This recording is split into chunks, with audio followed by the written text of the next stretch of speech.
Hi everybody. So right now I'm gonna just redo this video that I did on the dark side. Let me show the show the visual.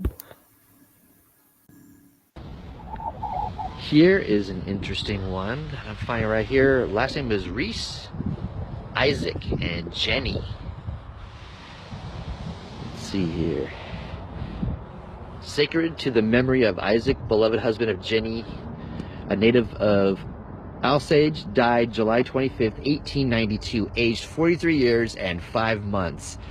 So, pretty young here to pass away, but we're talking about the 1800s here. Look at the detail of this.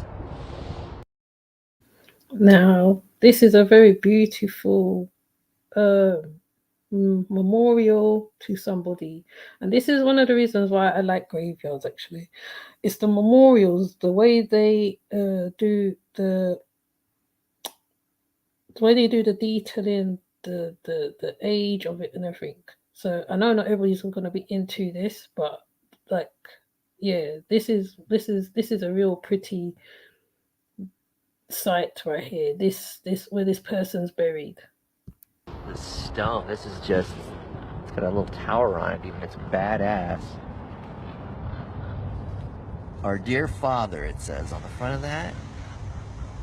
And it's got beautiful flowers carved into it. It's even pretty detailed there, as you can see.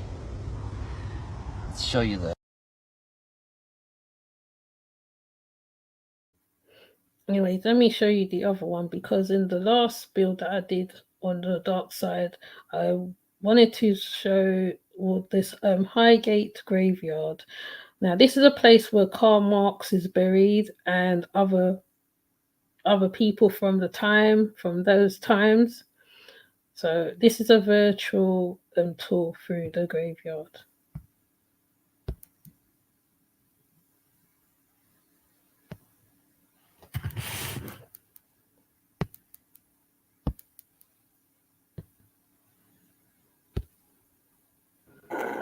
Another little subsection of the cemetery en route to the most specific grave of them all. And there he is. Hi everybody, welcome back. It's Sinead with Free Choice by Foot London. I'm being respectful, I'm being quiet. You may notice a lot of tunes around me and gravestones. I'm in the incredible Highgate Cemetery. Now I will be a little quieter in this one, so you might have to turn up the volume on your videos. I'm super excited about this. I'm going to show you some of the most famous graves, Egyptian tombs, mausoleums, ivy-covered vaults, just so many famous people that are buried here.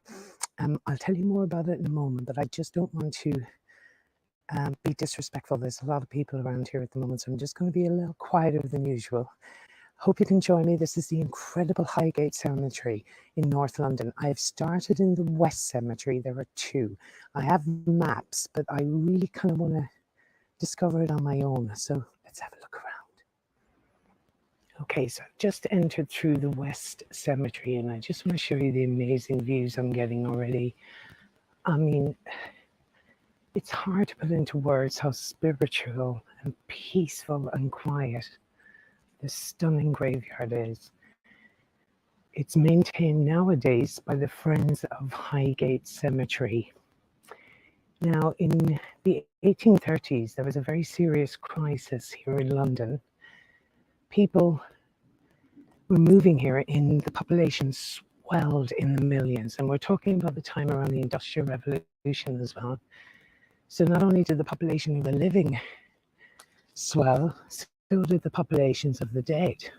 And the parish church cemeteries were becoming overwhelmed with the need for burial grounds for thousands and hundreds and thousands of people.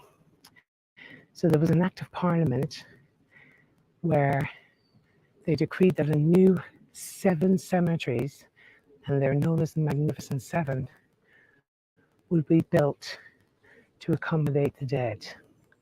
Now, this is Victorian. These cemeteries are Victorian, and as we all know, they're very famous for their Gothic architecture. See quite a few Celtic crosses here as well, which makes me quite nostalgic. Most recently, of course, we did a tour of Muckersappy Cemetery as well in my Killarney video. And just for reference, our New Orleans videos, the 3 tours by foot, also have a cemetery tour. Now, as you can see, there seems to be a fierce battle with humans and nature here, and Mother Nature certainly has taken over. These stunningly beautiful graves. This deeply religious place, it's very spiritual. I'm trying to put into words how amazing it feels to be here. I'm just blown away already, and we're going to see the tombs of some very famous people now. There's over 50,000 graves here, and 170,000 people are buried here. Some of the more famous are Michael Faraday, the famous scientist, Charles Dickens, his wife and his daughter. Charles Dickens himself is buried in Westminster Abbey. Karl Marx, William Foyle of the bookshop fame, the wonderful poet Christina Rossetti. We'll be speaking a little bit about her later on. Karl Marx and George Michael and his mum. We're going to make our way up here. We'll just see some of the dedications along the way. So this is in perpetual memory of the following members of the Otwell family who rest in this tomb. General Sir Loftus Otwell. So this big tomb here, but I want to take you up to some of the more famous graves that you'll be familiar with.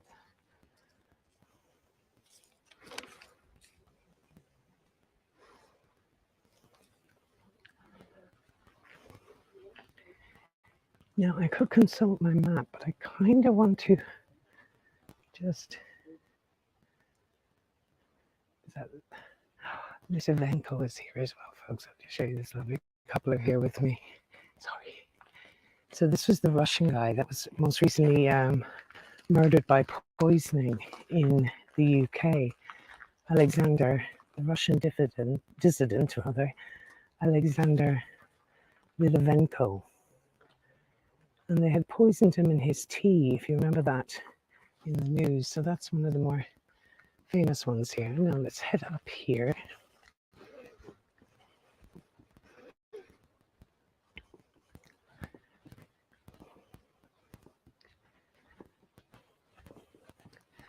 I may have to consult my map. There are so many different entrances, you guys, and so many different exits. I mean, it's hard not to get swallowed up by the different alcoves. You just literally feel like you're alone with the dead. That is of absolutely no worry to me. I've always been a huge fan of graveyards and vampires and Rice's novels, even the amazing movie Interview with the Vampire they adapted from one of her novels. One of my favorite movies from my teenage years was The Lost Boys, if you guys remember them. Even recently, I was a bit of an Edward Cullen fan. I'm kind of ashamed to admit I'm a Twilight fan, but that's my guilty pleasure. And of course, the classic Bram Stoker Dracula. The book is remarkable, and the movie with Gary Oldman. So we're going to speak a little bit about the Highgate vampire as well today. Not for the faint-hearted. So I've had to consult the map. So I'm going to make my way down towards the Circle of Lebanon. And it gets its names. It's the amazing tombs that were built around a famous cedar tree, which is said to be over 250 years old. Now we will have a look at some of the more elaborate graves along the way. But this became very popular and fashionable with the wealthy during Victorian times to be buried here. Now it did fall into disrepair, but was rescued in the 1960s and taken over in 1975 by the Friends of Highgate, who are a non-profit organisation but are responsible for the upkeep and welfare of both cemeteries, east and west. So when you pay a donation and you know you're going to, your donation is towards the upkeep of this stunning place. Now there's people coming, so I don't need to talk for a minute. Now it's going to take us in a little circle down here towards some of the more famous tombs in the area. One of them is of Julius Beer. He was the owner of the Observer newspaper in this country, and it's a mausoleum, and it is the architecture of it actually.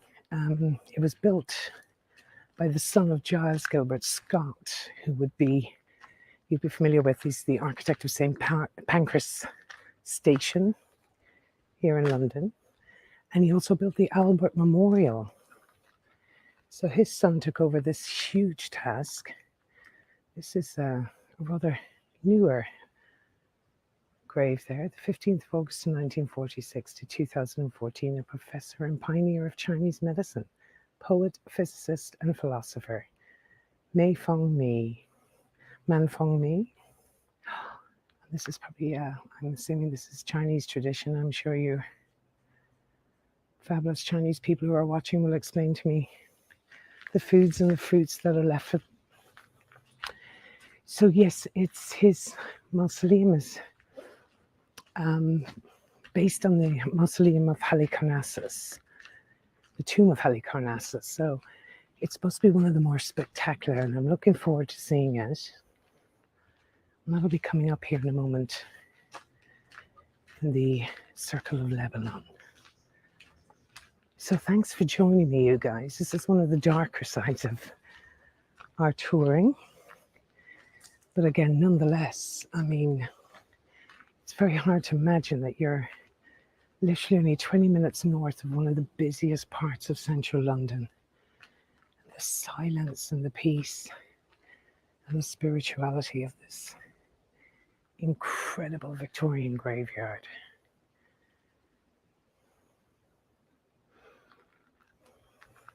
I myself live in a second floor apartment actually with a train that runs behind me. It's not noisy, it's quite nice actually. But that too overlooks a graveyard. And a lot of my friends always said to me, does it not freak you out? And when my mom came to visit, I always like sharing this story with people. It just shows you how moms can put you at ease. She said to me, oh my God, isn't that beautiful, Sinead? The holy souls will be taking care of you.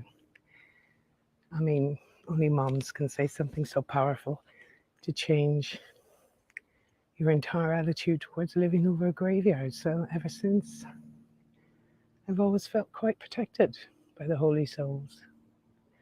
So I'm heading into Egyptian Avenue, and this is the oldest cemetery part of the cemetery. The Western Cemetery was designed by Stephen Geary, and this is the elaborate entrance up to the centerpiece, which is the Circle of Lebanon. And that's a ring of excavated vaults surrounding a huge cedar tree, considerably older than the cemetery itself. But we're going to have a look at some of the more elaborate tombs up here. Oh wow, you guys, look at this. I mean, just the resting place of some of the most wealthiest people in Victorian society. And we're heading to the mausoleum of Beers, which will have a look. Mr. Charles Fisher Wallace. So it's in one circle here. Coughlin's catacomb, the remains of Augusta Jane, the beloved wife of Henry Thomas Coughlin, Esquire, of Hyde Park Gardens, London.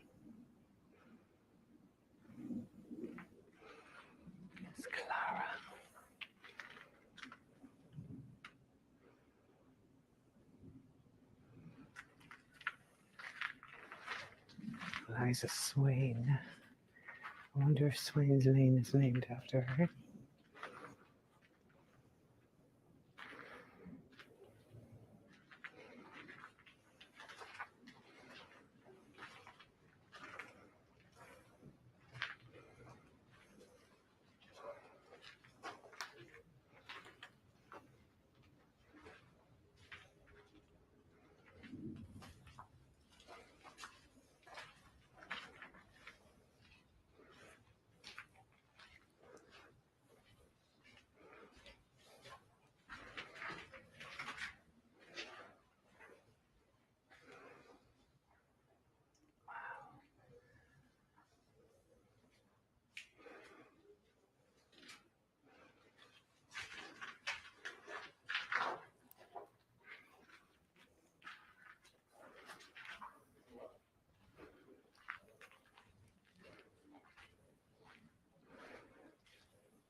So we've done full circle there, you guys. But I'll bring you to the mausoleum now of Julius de Beer.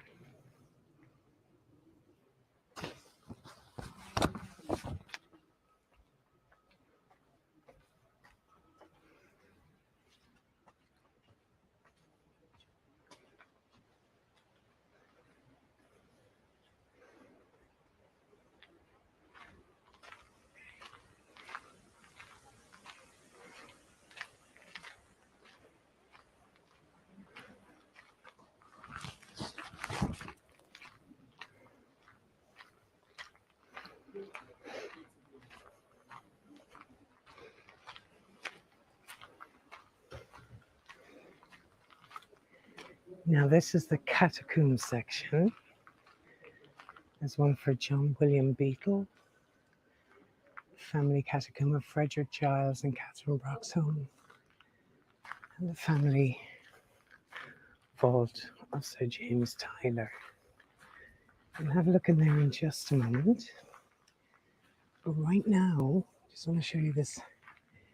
One of the most elaborate here is the mausoleum of Julius Beer.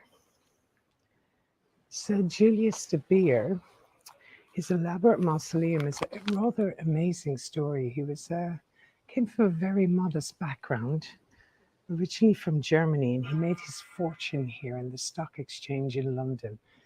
He ended up buying the Observer newspaper. Now he and his wife and his daughter, and I believe his brother and his son, are all buried inside in the mausoleum. And it's inspired by the mausoleum of Halicarnassus. He was born in Frankfurt, actually, but it's designed as well by George Gilbert Scott's son. Now, Sir George Gilbert Scott did the Albert Memorial in St. Pancras Station, but his son...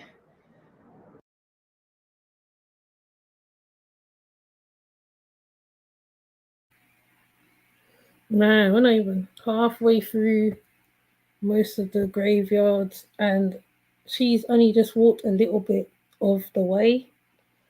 As you can see, there's some very spectacular, I will say, graveyards. Like the way they're built really puts me in mind of like they're like buildings, not even like built for bodies or whatever. They seem like they're just built for like living quarters, really. But if you look at it in another way, it kind of reflects houses and stuff like that. So you see the wealth in the buildings. You see the wealth in how the detail of how it's built, particularly. Now she hasn't even gotten to the Karl Marx one by this time.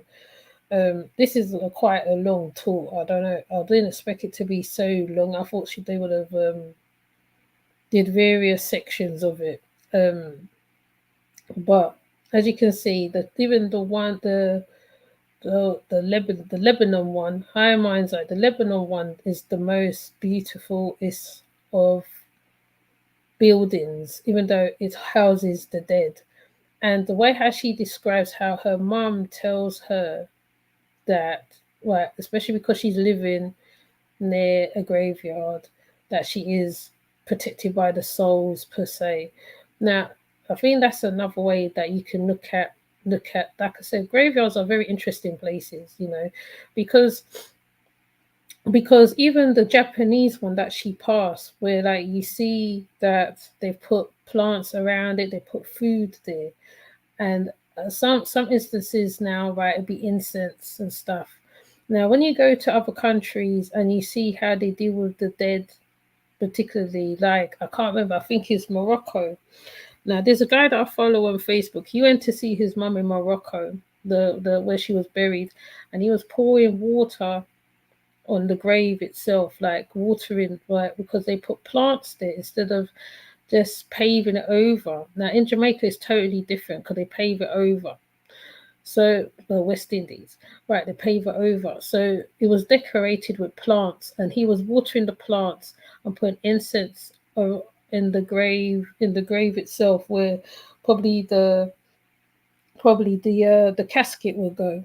So um people honor the dead in all different ways. So I mean, maybe I should have called this graveyard slash honoring the dead, because even the British now, because this is Highgate graveyard is in Britain. Now, even as you can see the richness of the people. You can see that they had real money, and it was like scientists, writers, philosophers, maybe in most cases, Karl Marx, the ones who's about the politicalness of stuff.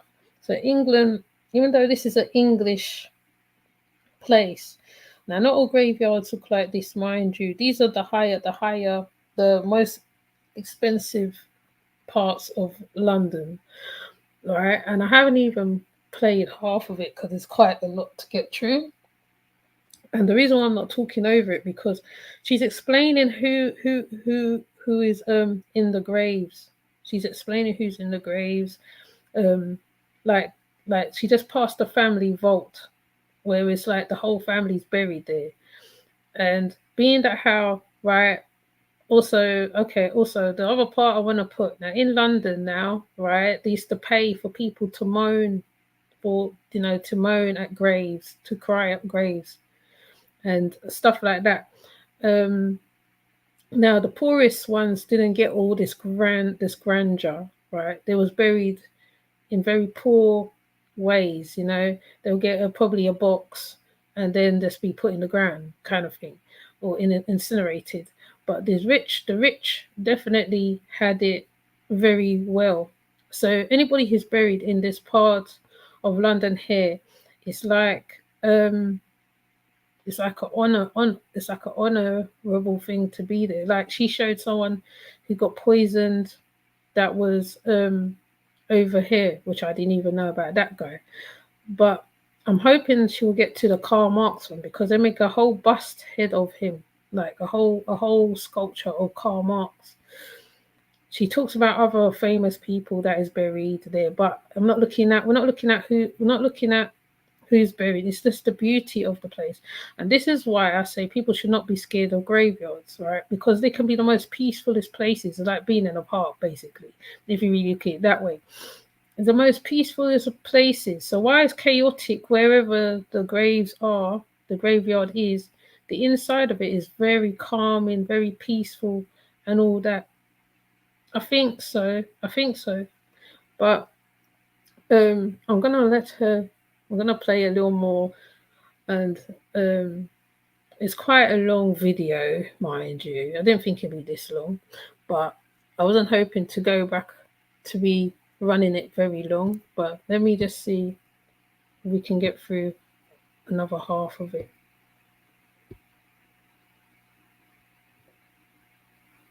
And I think Karl Marx appears in this one. See the Rossetti family plot. Now, it's a little off the beaten track. This is called the Rossetti Path, but there's an amazing story attached to this particular family plot for the Rossettis. It also contains the actual grave of Elizabeth Siddell. She was the wife of the very famous poet and artist Dante Gabriel Rossetti. She was also the inspiration for that amazing portrait, Ophelia, some of you will be familiar with, by John Everett Mills. Now, Elizabeth had a propensity for taking what was called laudanum. And she died, it was like a whole form of opium, as it contains almost all of the opium alkaloids, as it were, including morphine and codeine. But she died of laudanum poisoning. So essentially it was a bit of an overdose in 1862.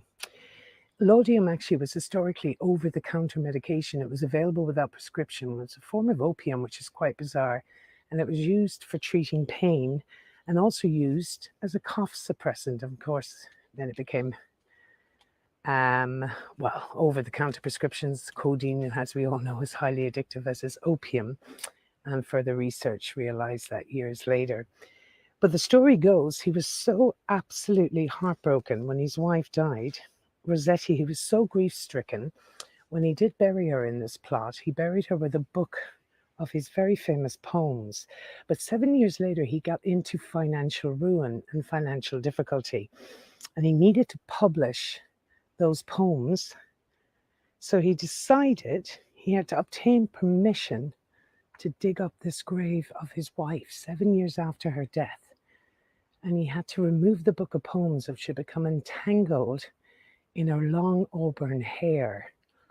And they say, legend has it, each of the poems had to be soaked, each of the pages of the journal had to be soaked in disinfectant as a result before it could be used. So rather grim story, but the tombstone of the very famous Rossettis and the resting place of Elizabeth Siddell, who was disturbed 7 years later to acquire this famous book of poems. So rather macabre story there for you.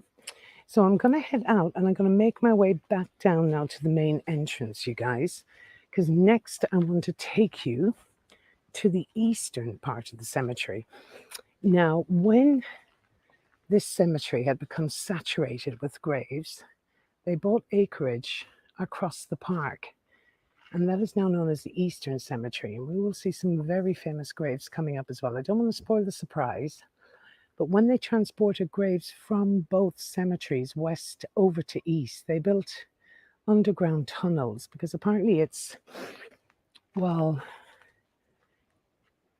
is it bad luck or is it sacrilegious to bring graves outside or coffins outside of graveyards? They have to remain within the graveyards. So they actually built these underground tunnels between them, and there was a high-powered elevator which would take the tunnels underground, and they would be transported from west to east or from the chapel straight over. So stay tuned for the second part. Next, we're going to be heading to the East Cemetery here at the stunning Highgate. Now, I'm just making my way down towards the East Cemetery, folks, and you're probably not going to really like me for doing this, but I can't publicize it. I've just been to George Michael's grave, and I wanted to pay my respects there. It is very, very discreet, folks, the way the family wanted it. His name is not on it, his Greek name. He is buried with his mom, and they haven't made a big fuss of it. It's not even on the map. So out of respect for the family, obviously, I know I don't have 1 million followers, but I think that it would be tremendously rude for me to publicize where his grave was. So it's a very humble, very simple. He's buried alongside his mom. May he rest in peace.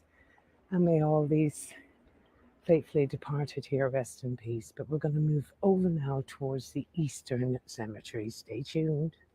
Okay, so I've just headed through the main entrance there at the East Cemetery, and we're going to make our way down here to see some more very, very famous graves along the way. I'm not going to spoil the surprise too much, but there's a couple that I'm very interested to see.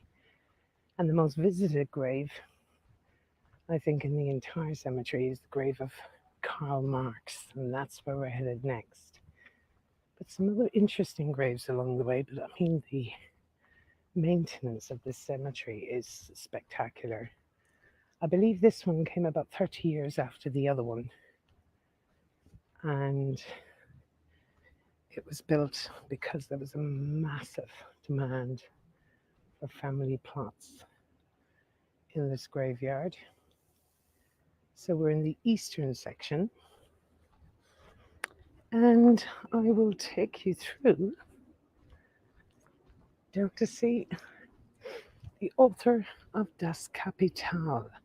Apparently his funeral was only attended by 9 people at the time, but one of those was Friedrich Engels, his close ally and co-author of Das Kapital. It's not his original gravesite, however.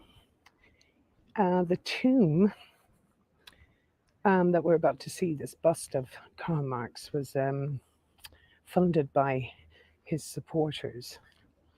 We know he traditionally lived in dire poverty for a long period of time. He lived in Soho for a period of time. I do show that on the Soho tour, by the way. And if this is the kind of thing you like to see, folks, the dark history, the cemeteries of London, the history of the graves of London, ghost tours, vampires. Of course, we will be approaching Halloween in the next couple of months as well. Just let us know in the comments section below. And make sure to check out our other tours in different cities around the world. As mentioned previously, my colleague Andrew does an amazing tour of the cemeteries in New Orleans. Now, this is a very famous pop artist from the 1936, actually, sorry, my apologies. This is Patrick Caulfield's. And look at that for a novel grave. He took his pop art into the afterlife with him, DEAD. Isn't that pretty amazing? Janet Nathan Caulfield, the beloved wife of Patrick and Patrick Caulfield. Very retro.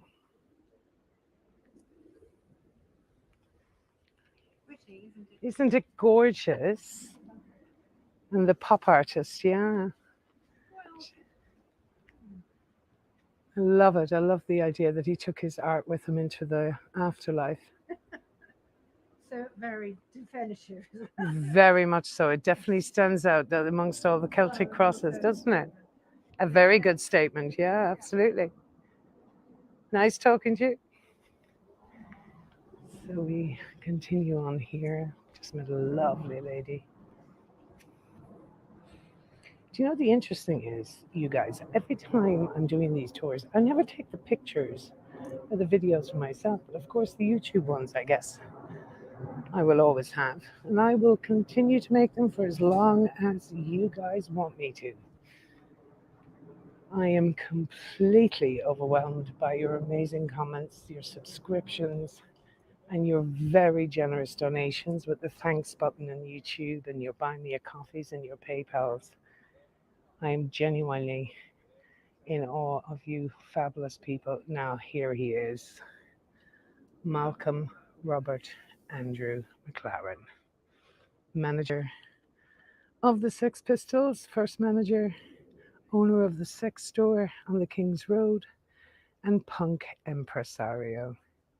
Again, another spectacular statement in the afterlife. Pole star of my existence, the love of my life. That beautiful Mercedes. This one over here. Wow. Look at that. Surgeon, humanist, and activist, Manuchir Sabatian. Please forgive my pronunciation if that's completely wrong. I'm sure someone will correct me. Another little subsection of the cemetery en route.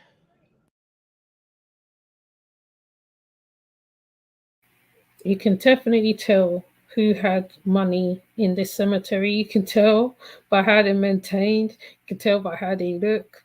You can tell that how in their life before they died, how they was. Because I mean, she didn't even show the Karl Marx one. I thought she did. I thought she did. She said she was going to, but it doesn't actually appear. So that was a kind of like disappointment. But he is actually there. They have an Egyptian one. They have I forgot. They have quite a few ones, different types of gravestones and stuff. So if ever you don't get a chance to go to England, to come to England, should I say? This is one of the sites that they talk about that you can see apart from Buckingham Palace, etc., etc. Not only that, it does actually look very peaceful where she's filming as well. And I think that's one of the things I picked up on. You can tell the rich and the poor. You can tell how the stones is fixed. You can tell the nationalities of some by the names or whatever. And I think this one, I mean, there's another video, but it's got too much music in it. Let me see if I could put that one on too. Let me see.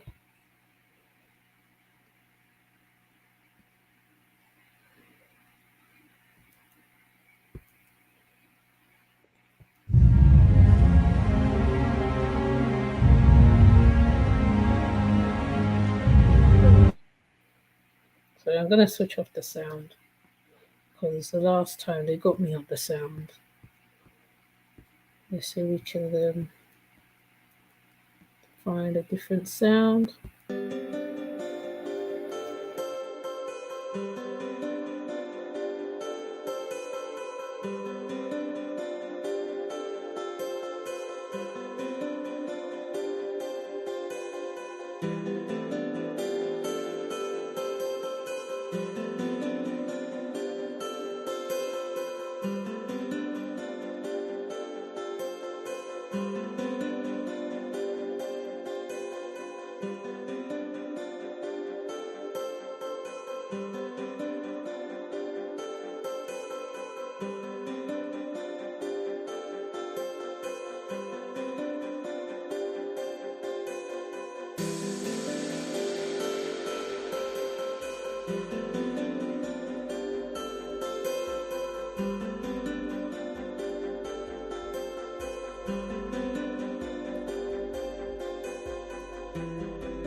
Wow.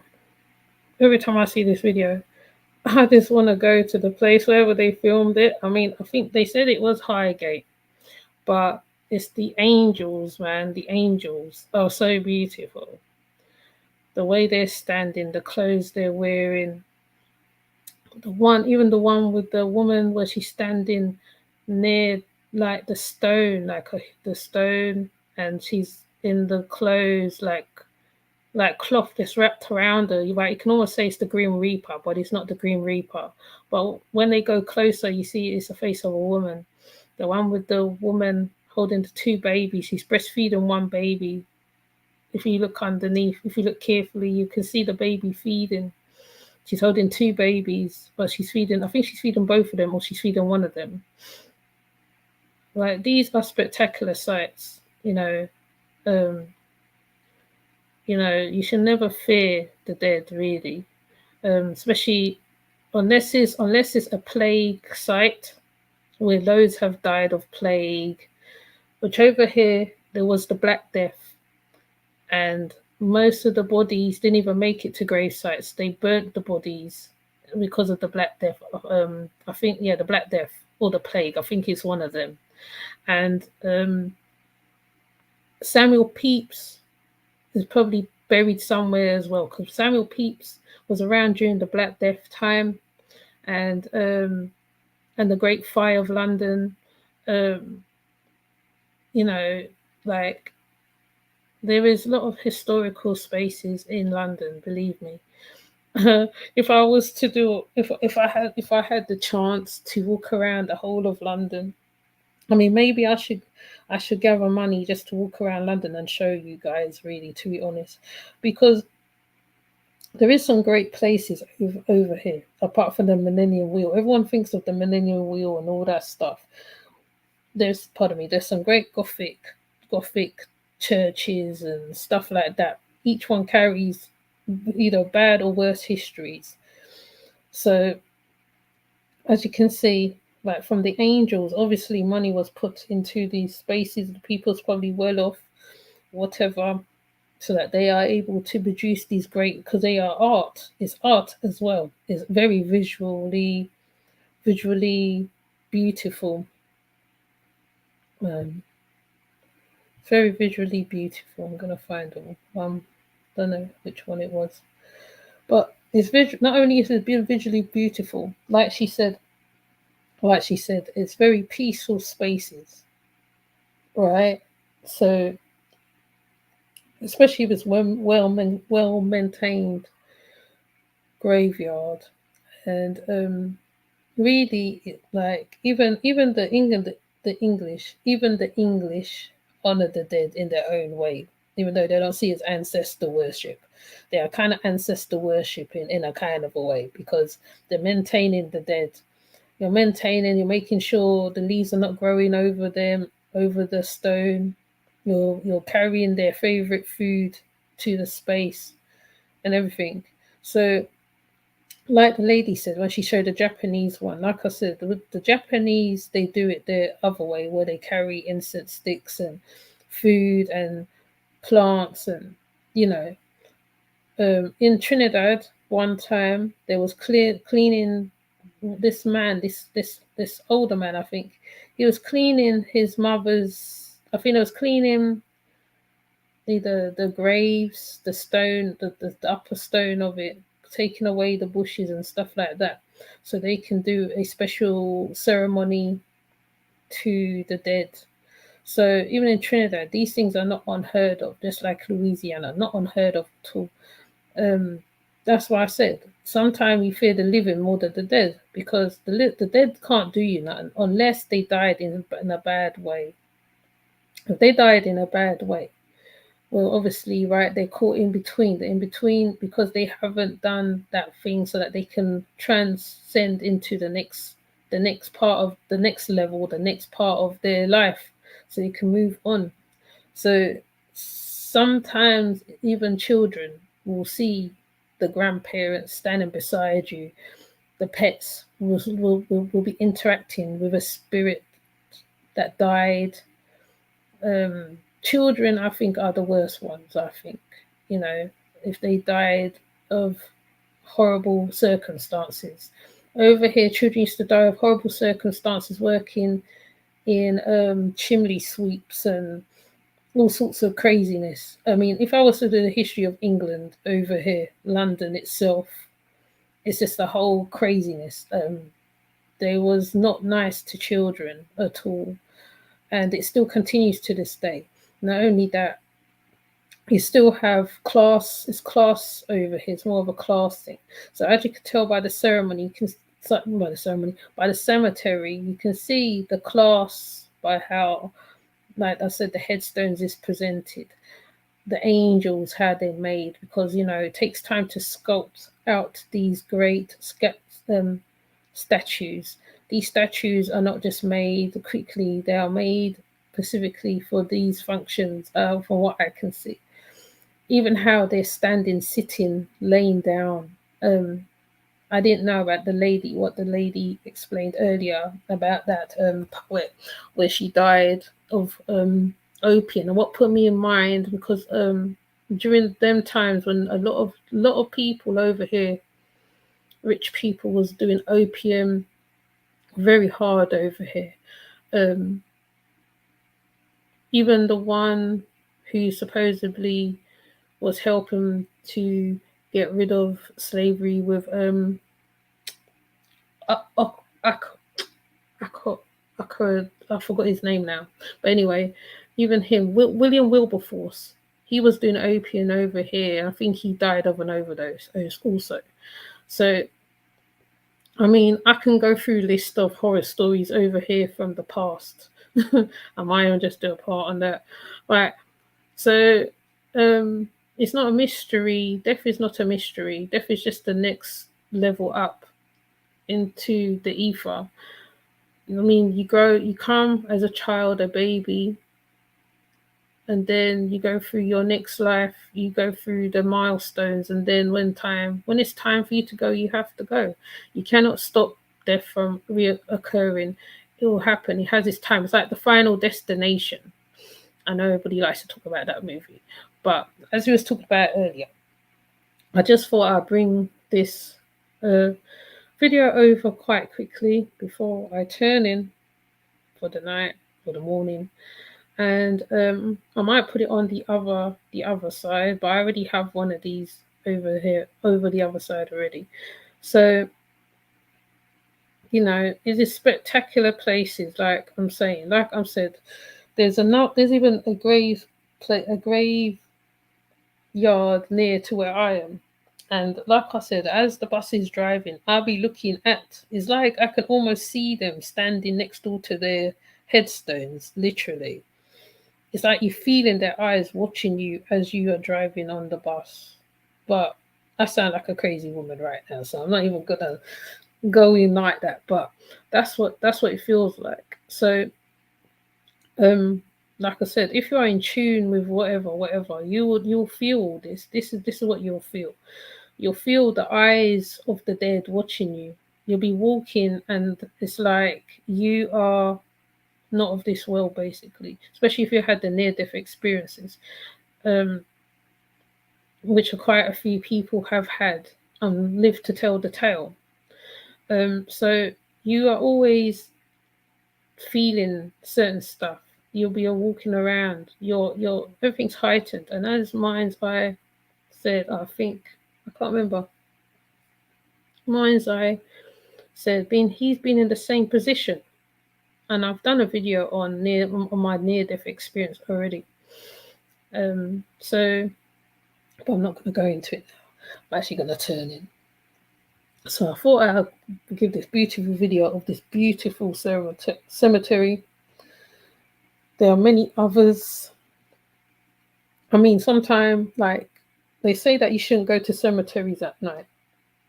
If it was safe, I'll probably be one of those who be walking around in the night in the cemetery, because you can commune with them even more, and really you can commune with them at any time. Really, there's not really a set time, but yeah, that's what I want to say. I don't really want to go in deeper. I don't really want to go into another level, because I know my friend, she just lost her brother, and I don't want to spark up nothing for her. I don't want to, you know what I mean?